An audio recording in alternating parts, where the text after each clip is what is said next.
नमस्कार, उत्तराखंड समाचार में आपका स्वागत है। मैं देवेंद्र प्रसाद। सबसे पहले मुख्य समाचार। आयुर्वेद दिवस के अवसर पर प्रधानमंत्री नरेंद्र मोदी ने 2 आयुर्वेद संस्थान राष्ट्र को किए समर्पित। कहा, हमारा पारंपरिक ज्ञान अन्य देशों को भी कर रहा है समृद्ध।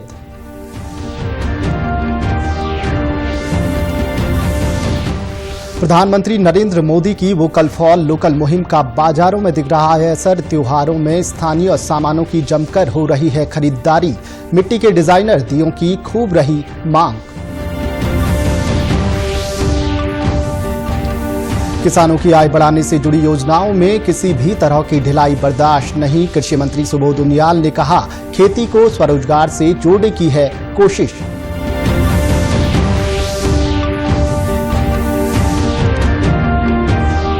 और पौड़ी के सतपुतली में 19 नवंबर से होने वाले Nayar valley adventure sports festival की तैयारियां तेज। पैराग्लाइडिंग, क्याकिंग जैसी प्रतियोगिताओं का होगा आयोजन। साहसिक पर्यटन को मिलेगा बढ़ावा। अब समाचार विस्तार से। आयुर्वेद दिवस के अवसर पर आज प्रधानमंत्री नरेंद्र मोदी ने 2 अत्याधुनिक आयुर्वेदिक संस्थानों का वीडियो कॉन्फ्रेंसिंग के जरिए लोकार्पण किया। गुजरात के जामनगर में आयुर्वेद अध्ययन और अनुसंधान संस्थान और राजस्थान के जयपुर में राष्ट्रीय आयुर्वेद संस्थान का आज लोकार्पण किया गया। प्रधानमंत्री ने कहा कि विश्व स्वास्थ्य संगठन ने भारत को परंपरागत चिकित्सा पद्धति का वैश्विक केंद्र स्थापित करने के लिए चुना है। हमारे परंपरागत ज्ञान को अब विदेशों में भी अपनाया जाने लगा है। पारंपरिक चिकित्सा पद्धति से जुड़ा सहयोग निरंतर बढ़ रहा है। WHO ने global centre for traditional medicine इसकी स्थापना के लिए दुनिया में से भारत को चुना है और अब भारत में से दुनिया के लिए इस दिशा में काम होगा। विश्व स्वास्थ्य संगठन के महानिदेशक ने इस अवसर पर एक वीडियो संदेश भेजा। परंपरागत दवाओं को बढ़ावा देकर स्वास्थ्य संबंधी लक्ष्यों को पूरा करने के लिए उन्होंने प्रधानमंत्री मोदी की प्रशंसा की। उन्होंने कहा कि ये 2 नए संस्थान परंपरागत दवाओं से जुड़ी WHO की नीतियों को लागू करने में मदद करेंगे। नमस्ते। Traditional systems of medicine such as Ayurveda can play an important role in integrated, people-centered health services and self-care, but they have not received enough attention. In a WHO report last year, 170 countries reported the use of traditional and complementary medicine, including Ayurveda. Earlier this week, I had the great honor of speaking with His Excellency Prime Minister Modi. I welcome the Prime Minister's strong commitment to universal health coverage through the Ayushman Bharat initiative and the use of evidence-based traditional and complementary medicine supported by the Ministry of Ayush. WHO के महानिदेशक ने बताया कि corona काल में 170 देशों ने पारंपरिक चिकित्सा की मदद ली। आयुर्वेद अब कई देशों की स्वास्थ्य नीति का प्रमुख आधार बन गया है। कोरोना के चलते स्थानीय बाजारों में आई मंदी को दिवाली की खरीदारी ने काफी हद तक दूर कर दिया है। स्थानीय व्यापारियों के चेहरे खिले हुए हैं। देहरादून के व्यापारियों का कहना है कि लोग चाइनीज वस्तुओं का बहिष्कार कर रहे हैं। प्रधानमंत्री नरेंद्र मोदी की मुहिम वोकल फॉर लोकल का असर दिख रहा है। देहरादून में भी इस प्रकार का देखने को मिला है कि ज्यादा से ज्यादा लोकल फॉर वोकल की ओर लोग ध्यान दे रहे हैं। चाहे वो किसी भी प्रकार का कार्य हो, लोग हस्त निर्मित चीजें यहाँ से खरीद रहे हैं। मोमबत्ती, दिए, जो भी ज्यादा से ज्यादा है उसमें लोकल वोकल के लिए प्रमोट किया जाए। सबसे बड़ी जो बात है, हमारे प्रधानमंत्री जी ने बोला वोकल फॉर लोकल, इस चीज पे कस्टमर बहुत ज्यादा फोकस कर रहा है। वो 99% का 100% इंडियन प्रोडक्ट्स में बिलीव कर रहा है। तो देखा जाए तो कैंडल का जो काम है उसमें कोई फर्क नहीं आया लॉकडाउन के बाद भी, और ठीक है काम। इस बार दिवाली कुम्हारों के लिए भी सौगात लेकर आई है। मिट्टी के दियों की मांग बढ़ गई है। बाजार में डिजाइनर आकर्षक रंगों वाले मिट्टी के दिए खूब खरीदे जा रहे हैं। खरीदारों का कहना है कि प्रधानमंत्री के वोकल फॉर लोकल अभियान के कारण मिट्टी के दिए बनाने वालों के अच्छे दिन लौटे हैं। इससे हमारी परंपरा भी समृद्ध होती है। मिट्टी के दिए बहुत बढ़िया हैं। पूरी बरसात में काम किया है, मर के बनाए और उसमें कलर वगैरह बहुत अच्छा किया है। मिट्टी के दिए में पब्लिक बहुत अच्छे आ रहे हैं और खुशी से लेके जा रहे हैं दिए। कुम्हारों का बहुत फायदा हो रहा है, ऐसी बात नहीं है। एक तो सर ये मिट्टी के दिए जो हमारी पुरानी परंपरा है, जो हमारे जो बुजुर्ग थे उनकी परंपरा है। दूसरा ऐसे सर जो प्रदूषण वगैरह की बहुत कम चांसेस है सर, और इसमें सर जो बिजली की खपत है वो भी बचती है सर। जो कुम्हार लोग हैं उनका भी गुजारा चलता है। जो मोदी जी कहते हैं हमेशा सबका भला होना चाहिए, सबको काम मिलना चाहिए, सब करते हैं। स्वदेशी माल तो अपना देश का माल है, तो उसमें हमारा ही भला है। वो पैसा जो इतना भी रहेगा हमारे देश में रहेगा। खरीदारी के साथ ही बाजार में सोशल डिस्टेंसिंग का पालन सुनिश्चित करने के अतिरिक्त पुलिस कर्मियों की तैनाती की गई है। मुख्यमंत्री त्रिवेंद्र सिंह रावत ने सभी प्रदेशवासियों को धनतेरस, दीपावली, गोवर्धन पूजा और भैया दूज की शुभकामनाएं दी हैं। उन्होंने कहा कि ये पर्व अशांति पर शांति, बुराई पर अच्छाई और अंधकार पर प्रकाश के विजय का प्रतीक है। मुख्यमंत्री ने कहा कि गोवर्धन पूजा समाज के आर्थिक सांस्कृतिक संसाधनों के संरक्षण का प्रतीक है। कोविड-19 के संक्रमण को देखते हुए उन्होंने प्रदेशवासियों से त्योहारों पर घर से बाहर निकलने पर मास्क का इस्तेमाल करने, सोशल डिस्टेंसिंग का पालन करने और भीड़भाड़ से बचाव की भी अपील की है। साथ ही पटाखों का कम से कम इस्तेमाल करने को कहा है। उन्होंने कहा है कि इस वर्ष इको फ्रेंडली तौर पर दीपावली का त्योहार मनाने से हम पर्यावरण संरक्षण के प्रति अपना योगदान दे सकेंगे। कृषि मंत्री सुबोध उनियाल का कहना है कि उत्तराखंड को जैविक राज्य बनाने और किसानों की आय बढ़ाने से जुड़ी योजनाओं में किसी भी तरह की ढिलाई बर्दाश्त नहीं की जाएगी।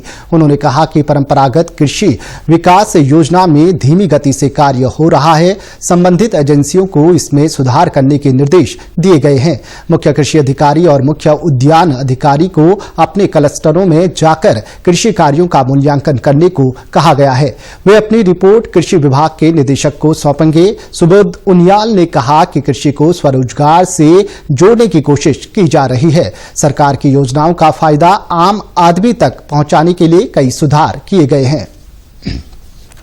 ऐसी स्थिति में आम आदमी तक इन योजनाओं का फायदा कैसे पहुंचे, इसको लेकर के हम लोगों ने जो रिफॉर्म 100 से ज्यादा रिफॉर्म हम लोगों ने 3 साढ़े 3 साल में किए हैं कृषि विभाग में, और हर क्षेत्र में चाहे वो प्री हार्वेस्ट फैसिलिटीज हो, चाहे पोस्ट हार्वेस्ट कल्टीवेशन के फैसिलिटीज हो, पोस्ट हार्वेस्ट फैसिलिटीज हो, मार्केटिंग की व्यवस्था हो, इन सबको लेकर के हर क्षेत्र में हम लोगों ने नए नए जो इनोवेशंस के साथ काम किया।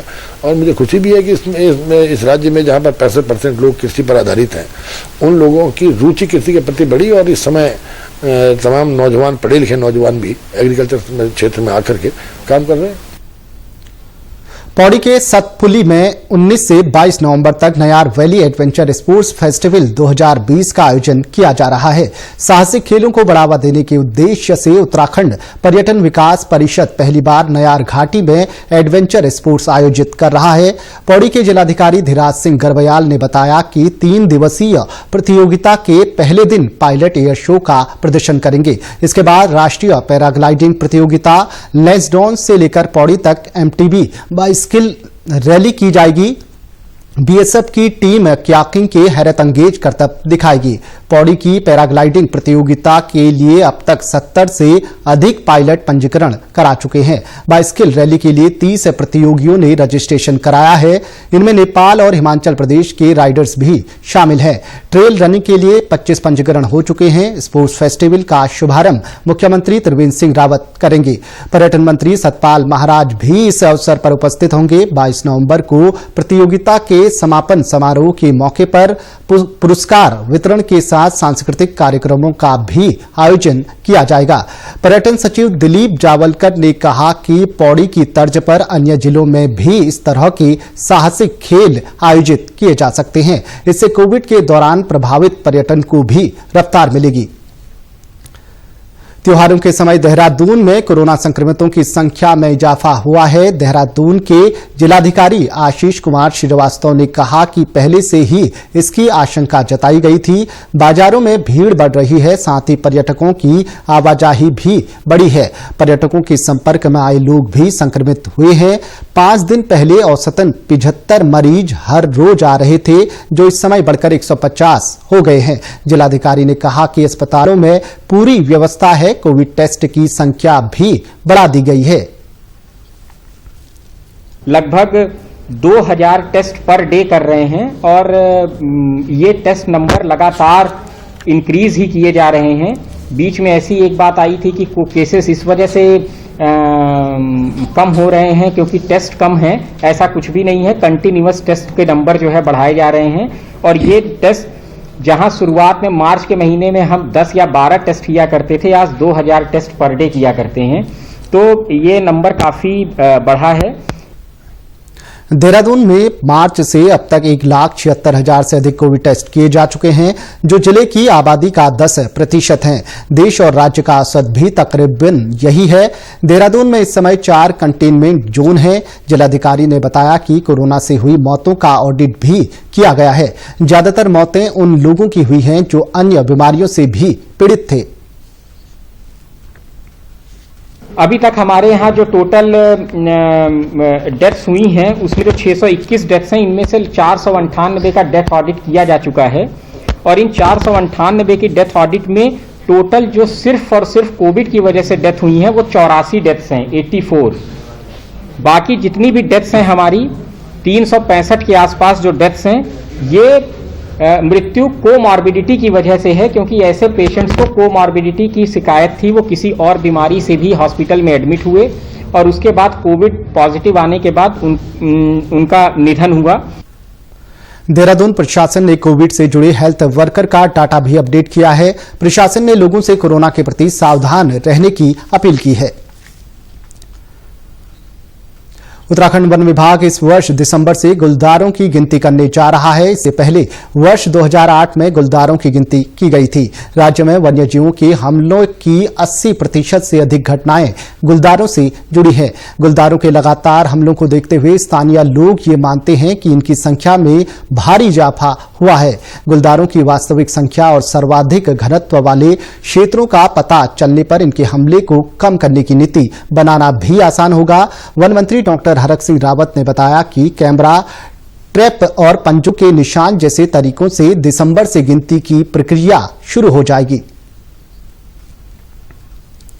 तो ये जो गुलदार है क्योंकि काफी संख्या में बढ़ गया है, तो पहली बार हम इसकी गणना प्रदेश के अंदर होगी। अब तक टाइगर की गणना होती थी, हाथी की गणना होती थी। इसके लिए हम कैमरा ट्रैपिंग करेंगे। इसके लिए हम उनके पंजों के और जिस तरह जो भी जंगली जानवरों को गिनती करने के तरीके हैं, उन सारे तरीकों को अपनाएंगे। और प्रदेश के अंदर पहली बार गुलदार का भी गणना होगी कि गुलदार प्रदेश के अंदर कितने हैं और उससे होने वाले नुकसान को कैसे कम से कम किया जा सके। कॉर्बेट टाइगर रिजर्व प्रशासन इस वर्ष एक बार फिर जलीय जीवों की गणना कराने जा रहा है। 25 से 27 नवंबर के बीच मगरमच्छ, घड़ियाल, उदबिलाव जैसे जलीय जीवों की गणना की जाएगी। इस वर्ष फरवरी महीने में हुई गिनती में यहां घड़ियाल और उदबिलाव की संख्या में कमी देखी गई थी। साल 2008 में यहां 128 घड़ियाल पाए गए थे, वहीं इस साल ये संख्या 75 पर सिमट गई। 2008 में 158 उदबिलाव थे। इस बार की गिनती में 133 उदबिलाव पाए गए। कॉर्बेट के निदेशक राहुल का कहना है कि एक बार गणना से इन जीवों की सही स्थिति का आकलन हो सकेगा, जिससे इनके संरक्षण की दिशा में मदद मिलेगी।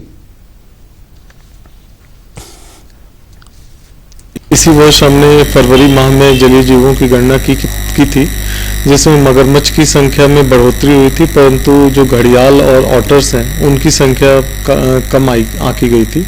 तो पुनः इस गणना को नवंबर 25, 26, 27 को किया जाएगा और ये ताकि ये श्योर करने के लिए कि क्या नंबर्स में कोई सही में कमी आई है। यदि इस तरह की कोई बात सामने आती है तो उस पर कार्रवाई करते हुए, साइंटिफिक इनपुट लेते हुए नंबर्स को बढ़ाने के लिए जो भी आवश्यक कार्रवाई होगी वो की जाएगी। उत्तराखंड के समाचारों में बस इतना ही।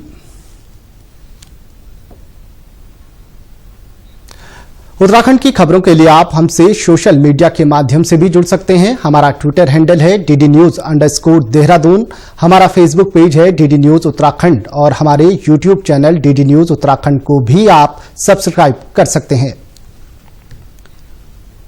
कोरोना संक्रमण से बचने के लिए मास्क का अनिवार्य रूप से और सही ढंग से प्रयोग करें, साथ ही सामाजिक दूरी का ख्याल रखें। नियमित रूप से हाथ धोएं और याद रखें, कोरोना को हराना है, मास्क जरूर लगाना है। नमस्कार।